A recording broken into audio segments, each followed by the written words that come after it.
Good morning. मेरी आवाज़ जा रही है तो?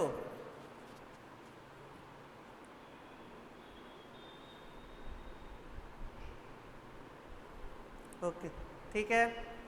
तो पिछली कक्षा में मैंने कहा था कि आज हम लोग उपसर्ग और प्रत्यय पे चर्चा किए थे पिछली कक्षा में। आज हम लोग समास पर चर्चा करेंगे।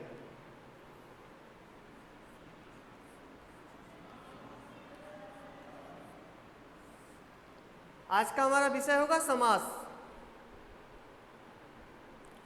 तो सबसे पहले प्रश्न ये उठता है जो मैं बार बार आप लोगों से पूछता हूं कि किसी भी विषय को पढ़ने से पहले उसके शीर्षक को जानना ज़्यादा जरूरी है।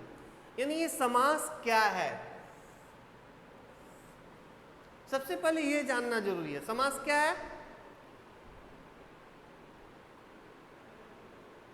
कोई देगा मुझे उत्तर? Good morning all of you. अब आप विषय पे आ जाते हैं हम लोग। समास क्या है, किसे कहते हैं समास?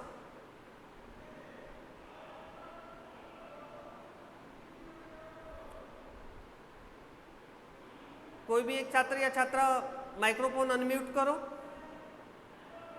अनम्यूट करके मुझे बताओ क्या है समास।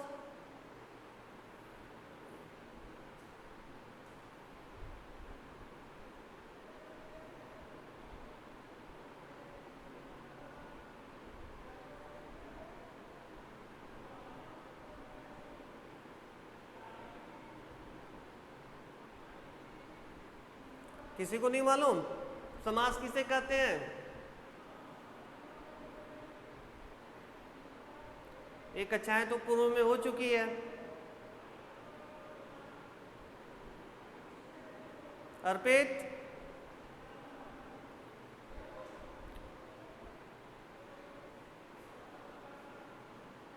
दो या दो से अधिक पद जब एक दूसरे से मिलते हैं और एक नया विकार उत्पन्न करते हैं तो उसे हम क्या कहते हैं? समास कहते हैं। समास को हम समस्त पद भी कहते हैं। इसका एक नाम और क्या है? देखिए यहां पे स्थिति और स्पष्ट हो जाएगी। समस्त पद माने कई पदों का यह मेल होता है, तो यह है समास। अब उसके बाद ये दूसरा प्रश्न उठता है कि विग्रह किसे कहते हैं, यानी समास विग्रह किसे कहते हैं, या समस्त पदों का विग्रह क्या कहलाता है?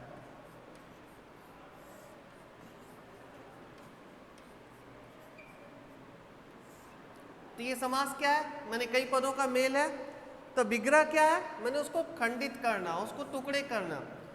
यानी यहाँ दो तरह के प्रश्न होते हैं। एक क्या होता है, या तो बहुत सारे पद दिए गए हैं, मैंने उसका विग्रह वाला रूप है, समास कौन सा है या समस्त पद कौन सा है वो बताना रहता है, या समास दिया गया रहता है उसका विग्रह करके समास का नाम लिखना रहता है।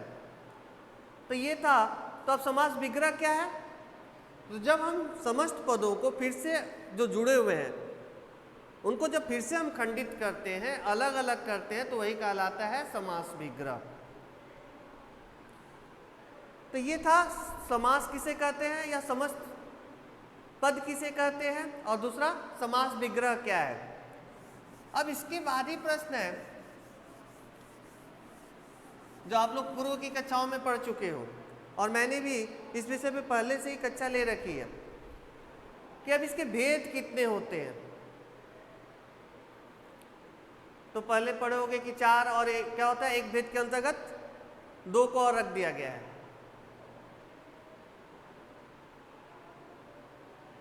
तो हम लोग यहाँ पे अलग अलग सभी भेदों की चर्चा करेंगे। क्या क्या नाम है, मैं यहाँ पे नाम लिख रहा हूं।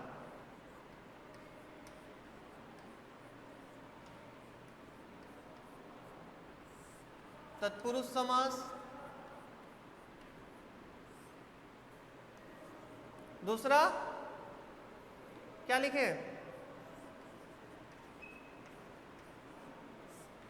द्विगु समास,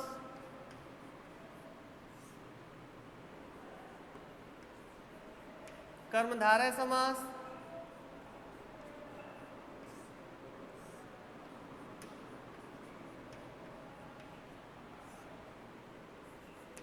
द्वंद्व समास,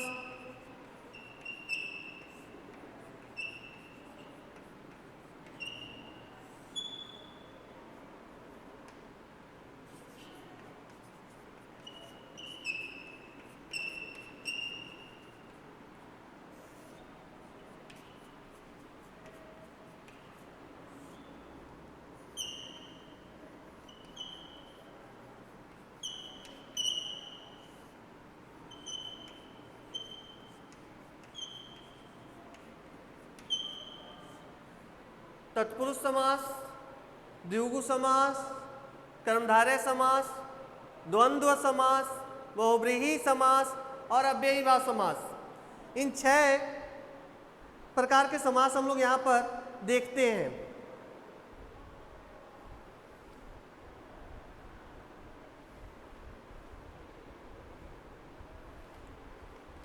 तो अब यहाँ पे प्रश्न उठता है, ये तो 6 भेद हम लोग देख लिए, पूर्व में भी पढ़ते हुए आ रहे हो। तत्पुरुष समास किसे कहते हैं, द्विगु समास किसे कहते हैं, कर्मधारय समास किसे कहते हैं, द्वंद्व समास किसे कहते हैं, बहुव्रीहि समास किसे कहते हैं, अव्ययीभाव समास किसे कहते हैं। इन सभी विषयों से पूर्व में परिचित हो, कक्षा 8वीं में भी पढ़ा है। तो पहले मुझे ये जानना है कि तत्पुरुष समास को कैसे पहचानेंगे। तो यहाँ पे 2 बिंदुओं को ध्यान में रखने की आवश्यकता है। अगर तत्पुरुष समास को अच्छी तरह से पहचानना है तो 2 बिंदुओं पे ध्यान देने की आवश्यकता है। पहला कि इसका पूर्व पद जो होता है वो होता है गौड़, और इसका जो उत्तर पद होता है वो होता है प्रधान। यानी पूर्व पद क्या होगा, गौड़ होगा, और उत्तर पद क्या होगा, प्रधान होगा। मैं यहाँ पे बाकी समासों के नाम मिटा रहा हूं, अभी सिर्फ तत्पुरुष समास यहाँ पे लिखा हुआ रहेगा। मैं एक उदाहरण यहाँ लिख रहा हूं।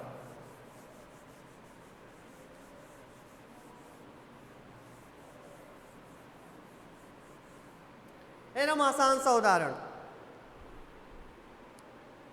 मान लीजिए एक समास है विद्यालय, ठीक है। ये क्या है, अभी ये समस्त पद है, समास है। अभी हम उसको पहचान पाएंगे कि ये समास का कौन सा भेद है? नहीं। तो अगर भेद पहचानना है तो क्या करना होगा, इसका समास विग्रह करना होगा। तो समास विग्रह कैसे करेंगे, उसका तो नियम जानना जरूरी है। तो जो मैं यहाँ पे बता रहा था कि तत्पुरुष समास में क्या होता है, पूर्व पद गौड़ होता है और उत्तर पद प्रधान होता है, ठीक है। चलिए, लेकिन समास विग्रह सर कैसे करेंगे, फिर वही प्रश्न आ जाता है। तो अच्छा चलिए पहले इसको खंडित कीजिए, क्या आएगा,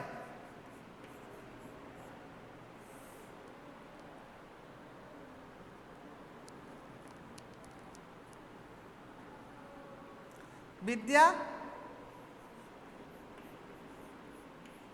आलय। लेकिन अब यहां पे क्या लिखेंगे तब, तो इसका दूसरी जो विशेषता है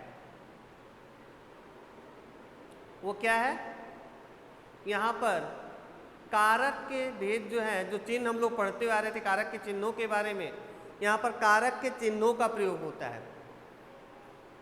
तो कितने हैं उसके भेद थे, 8 थे। तो क्या सर यहाँ पे 8 भेदों का प्रयोग होगा? नहीं, उसमें से 2 बाद हो जाते हैं। कौन कौन बाद हो जाता है? पहला है जो कर्ता ने, उसका प्रयोग यहाँ पे नहीं होता है। और दूसरा जो है अंत में जो है संबोधन के लिए, संबोधन कारक जिसे हम कहते हैं, पहला कर्ता कारक का जो चिन्ह उसका प्रयोग नहीं होता है। दूसरा संबोधन का जो चिन्ह है हे, अरे, इसका प्रयोग हम यहाँ पर नहीं करते हैं। तो बच गया कितने भेद? 6। कौन कौन से? कर्म को बचा, करण से, संप्रदान को के लिए, अपादान से, संबंध का के की, अधिकरण में और पर। अब यहां पर देखिए, यहां पे हमें जो करना है समास विग्रह। अब आइए कारक के जो चिन्हों के बारे में भी हम लोगों ने पढ़ा। कर्म को यहां पे प्रयोग होगा विद्या को आलय, तो कर्म को नहीं लग रहा है। करण से विद्या से आलय, ये भी सटीक नहीं बैठ रहा है, क्योंकि कर्म कारक में क्या होता है, कर्म का बोध होता है। करण में क्या बनता है, वो आधार बनता है या माध्यम बनता है। अधिकरण क्या है, में पर, मैंने कहा मेज पर किताब रखी हुई है, मेज पर डस्टर है, अलमारी में किताब है, या कोई भी वस्तु हो सकती है। तो ये भी नहीं लग रहा है यहाँ पर। संबंध का के की, विद्या का आलय, विद्या के आलय नहीं हो रहा है, यानी विद्या और आलय यहाँ पे संबंध नहीं स्थापित हो रहा है, तो कौन सा चिन्ह बचा? संप्रदान को के लिए, जहां पर देने या लेने का बोध हो। तो विद्या हमें कहां से प्राप्त होती है? आलय से, माने कोई एक स्थान विशेष से, जिसको हम स्कूल या विद्यालय कहते हैं।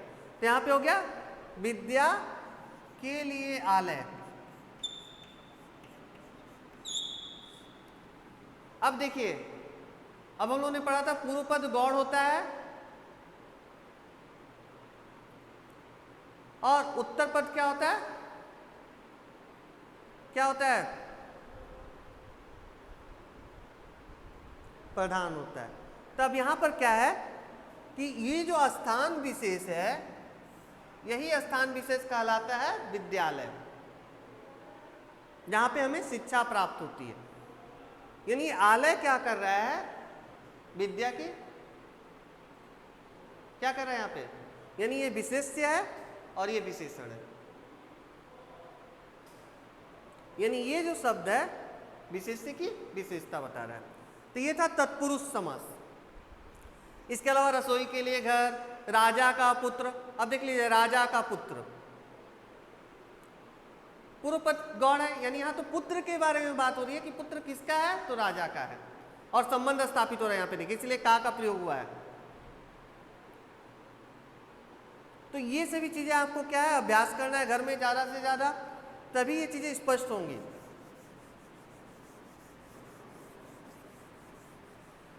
दूसरा समास, कोई भी एक आप उदाहरण के लिए ले सकते हैं।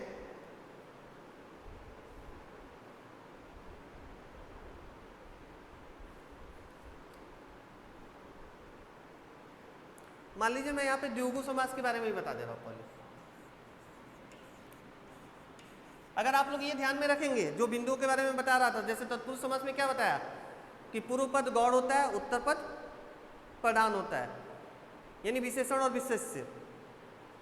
दूसरा क्या है? कारक के चिन्हों का प्रयोग होता है दो को बाद देकर। लेकिन आपको ये जानना होगा कारक के भेदों के बारे में कि उन चिन्हों का प्रयोग किस संदर्भों में होता है, किस अर्थों में होता है। तो आसानी से आप समास विग्रह करके समास का नाम लिख पाएंगे। दूसरा जो अभी हम लोग पढ़ेंगे द्विगु समास, बहुत आसान है।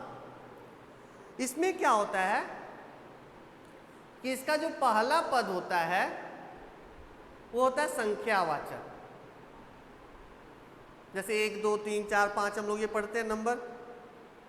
तो इसका पहला पद जहां पे भी जब हम समास विग्रह करेंगे, और समास विग्रह के क्रम में अगर पहला पद हम संख्यावाचक देख ले रहे हैं, और अंत में क्या होता है? समूह या समाहार शब्द का प्रयोग होता है। माने जो कई एक चीजें क्या होता है, कई साथ जब जुड़ रही हैं। तो यहां पे कोई भी एक उदाहरण हम लोग ले सकते हैं। मान लीजिए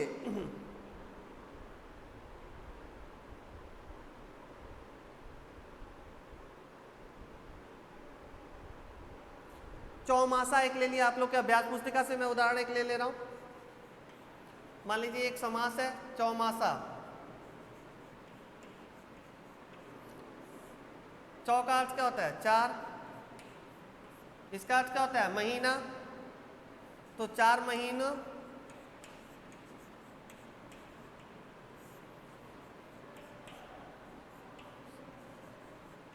देखिए, पहला पद संख्या, अंत में समूह या समाहार। इसके अलावा भी बहुत सारे हैं। दो पहरों का समाहार, 3 राहों का समाहार, पंचवटी 5 बटों का समूह, या 5 बटों का स्थान भी उसको कई बार हम लोग कहते हैं, जहाँ पे 5 वृक्ष एक साथ हो। तो ऐसे बहुत सारे जो है वो द्विगु समास को उदाहरण है, जहाँ पहला पद संख्यावाचक होगा और अंत में समूह या समाहार शब्द का प्रयोग होगा। इसके बाद द्वंद्व समास। देखिए यहां पर स्पष्टता देख रहा है, द्वंद्व माने जहां पे द्वंद्व हो, स्थिति स्पष्ट न हो कि कौन सा प्रधान है। तो द्वंद्व समास की विशेषता होती है कि इसमें दोनों पद ही प्रधान होते हैं। और बीच में योजक चिन्हों का प्रयोग होता है। कुछ एक अपवाद स्वरूप ऐसे समास है जहाँ पे योजक चिन्ह नहीं मिलेंगे, और इसका जब हम समास विग्रह करते हैं तो और या अथवा लिखते हैं। मान लीजिए माता पिता, ये द्वंद्व समास। मान लीजिए मैंने यहाँ पे लिखा है माता पिता। अब आप लोग अच्छी तरह से जानते हैं कि हम लोग के जीवन में दोनों की महत्वपूर्ण भूमिका होती है। तब क्या यहाँ पे बोल सकते हैं माता ज़्यादा महत्वपूर्ण है पिता नहीं, या पिता ज़्यादा महत्वपूर्ण है माता नहीं? कदापि नहीं बोल सकते। तो यहाँ पे देखिए बीच में योजक चिन्ह है, तो क्या होगा जब इसका समास विग्रह करेंगे? माता और पिता, यानी यहाँ पे दोनों पद समान रूप से महत्वपूर्ण है, और बीच में ये जो है समुच्चय बोधक शब्द हम लोगों ने लिखा है और, जो दोनों को समान महत्ता प्रतिपादित करते हैं। लेकिन मैंने जो एक प्रश्न उठाया था अभी इस पे चर्चा करने से पूर्व, कि एक दो ऐसे भी समास मिल जाएंगे जहाँ पे ये योजक चिन्ह आपको नहीं मिलेगा, तो क्या वहाँ पे द्वंद्व समास नहीं होगा? मान लीजिए मैं एक उदाहरण के लिए आपको यहाँ पे लिख दे रहा हूँ।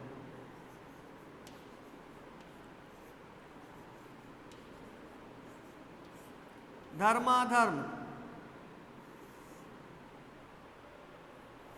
कोई एक जन इसका ये करो, समास विग्रह करो, तो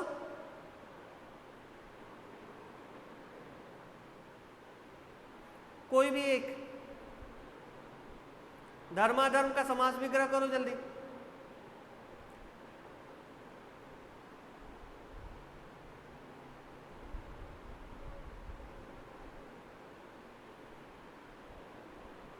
अर्पित माइक्रोफोन अनम्यूट करके मुझे बताओ आंसर।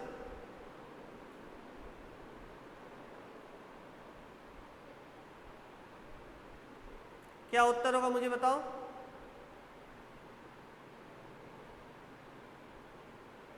रितिका,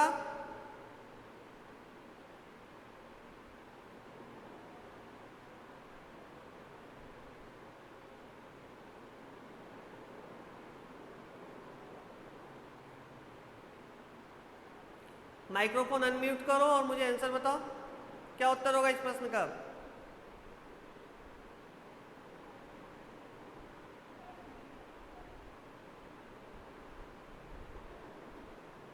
वेरी गुड, धर्म और अधर्म। लेकिन यहां पर तो योजक चिन्ह है नहीं, फिर कैसे हुआ? क्योंकि यहां पर नहीं रहते हुए भी यहाँ पे दो जो पद हैं जुड़े हुए हैं, और जो दोनों समान रूप से महत्वपूर्ण है। अगर हम लोग इसको खंडित करें तो क्या होगा? धर्म अधर्म, धर्म और अधर्म। Very good. अब अगला समास जिस पर हम लोग चर्चा करेंगे,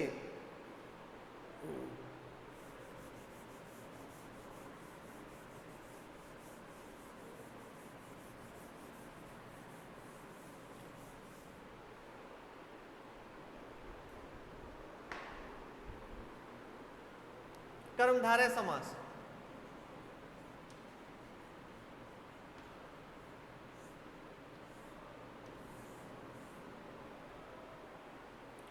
कर्मधारय समास क्या है?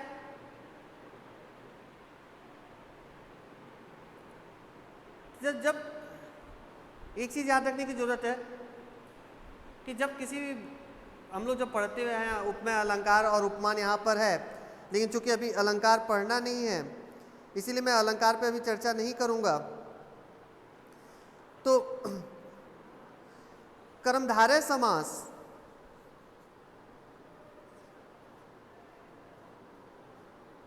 की जो विशेषता होती है कि इसमें क्या होता है, इसमें भी एक विशेषण होगा और एक विशेष्य होगा, लेकिन यहाँ पे ठीक तत्पुरुष के विपरीत होगा। तत्पुरुष में क्या हो रहा था?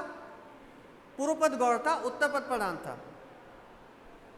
तो यहाँ पर क्या होता है कि पूर्व पद विशेषण और उत्तर पद विशेष्य होता है, और इसमें क्या होता है? उपमेय उपमान होता है, यानी किसी व्यक्ति या वस्तु की जब तुलना हम दूसरे किसी व्यक्ति या वस्तु से करते हैं तो वहाँ पे होता है कर्मधारय समास। यानी यहाँ पे हमेशा एक देखिएगा कि एक विशेषण और विशेष्य होगा ही, मान लीजिए एक उदाहरण के लिए मैं बता रहा हूं, नील कमल, नीला है जो कमल,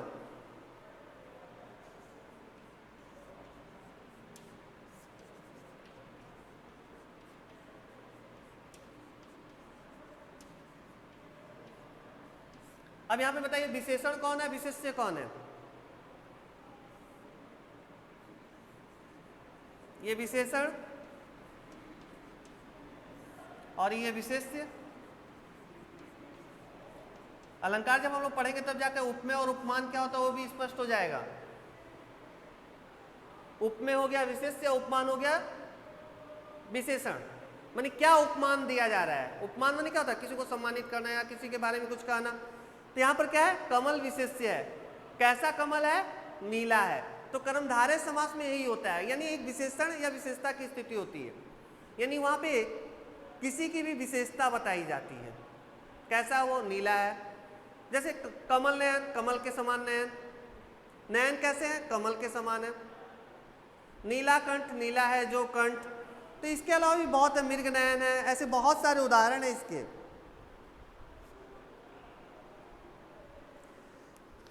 इसके बाद है अव्ययी भाव समास।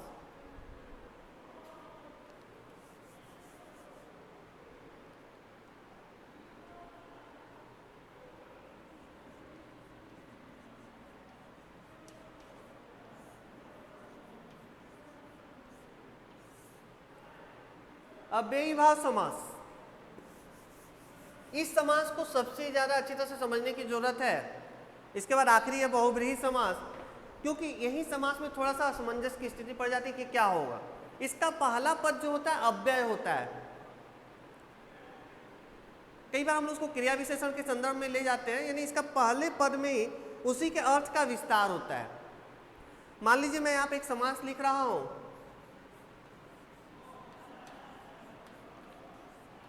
यथाशक्ति।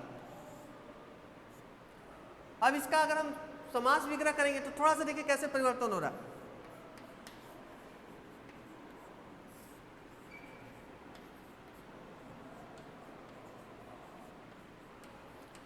हो जा रहा है शक्ति के अनुसार, यानी देखिए इसी के अर्थ का विस्तार हो रहा है। यही पद जो है अव्यय है। इसके अलावा भी आजन्म, जन्म से, यथा भक्ति, भक्ति के अनुसार। तो ऐसे अव्ययी भाव समास के बहुत सारे उदाहरण है, आप लोग इसको कीजिएगा। जैसे देखिए लिखा हुआ है बेखटके, बिना खटके, अनुरूप, रूप के योग्य। तो ये सारे थे अव्ययी भाव समास के उदाहरण। और अब एक बचा है बहुब्रीहि समास।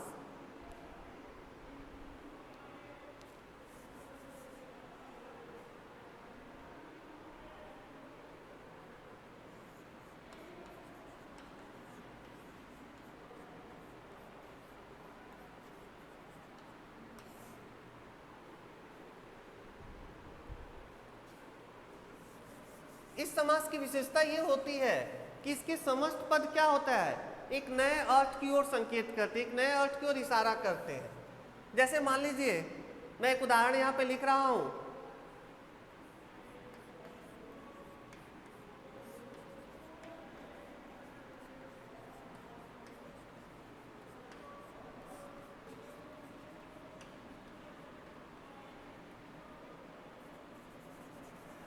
पीला है अंबर जिसका,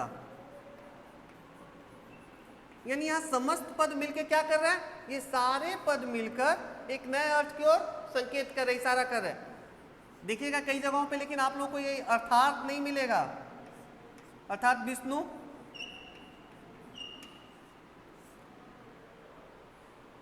और कई जगहों पे ये देखने को मिलता है कि मान लीजिए अगर यही पीला है अंबर जिसका, अर्थात विष्णु की जगह पे होता पीला है जो अंबर, कौन सा समास होगा? डिस्कनेक्ट कौन क्लास में से स्टार्ट होएगा से?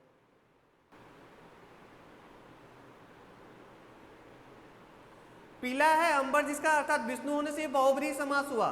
अगर यही हो जाता पीला है अंबर या पीला है जो अंबर, तो हो जाता कर्मधारय समास। अंबर क्या है? विशेष्य है, पीला क्या कर रहा है, उसकी विशेषता बता रहा है।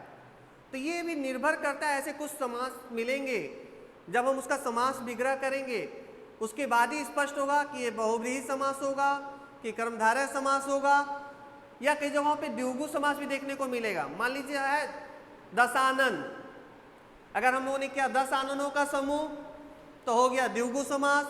अगर हम लोगों ने किया 10 है आनंद जिसके अर्थात रावण, हो गया बहुव्रीहि समास। और अगर किए 10 है आनंद तो क्या हो गया, आनंद मने सिर 10, यानी विशेष्य की विशेषता बता रहा है 10, यानी विशेषण है वो, तो क्या हो गया, द्विगु समास। तो ये आप लोगों को ध्यान में रखना होगा कि जहां जो समास होगा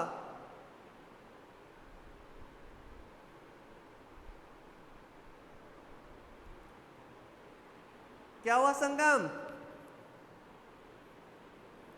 हेलो संगम,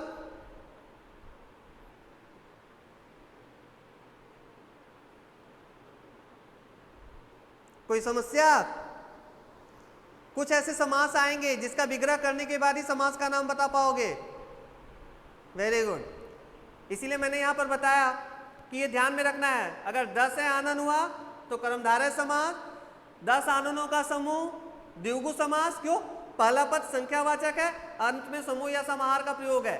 अगर 10 है आनंद जिसके अर्थात रावण, तो क्या हो गया, बहुव्रीहि समास, क्योंकि इसके समस्त पद मिलकर एक नए अर्थ की ओर इशारा करते हैं। तो ये था आपकी समास पे जो आज मैंने चर्चा की उसकी कक्षा। अगर किसी के मन में कोई प्रश्न होगा तभी पूछ सकते हो, या ई पोर्टल के माध्यम से भी। ये सारे अभ्यास घर में करने हैं, अभ्यास में जितने भी प्रश्न उत्तर दिए गए हैं उसको सबको अभ्यास करना है, घर में लिखना है। किसी के मन में कोई प्रश्न पूछ सकते हो।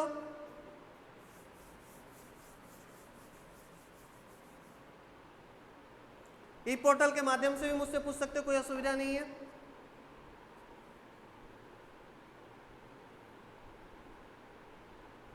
ठीक है, thank you all of you, bye.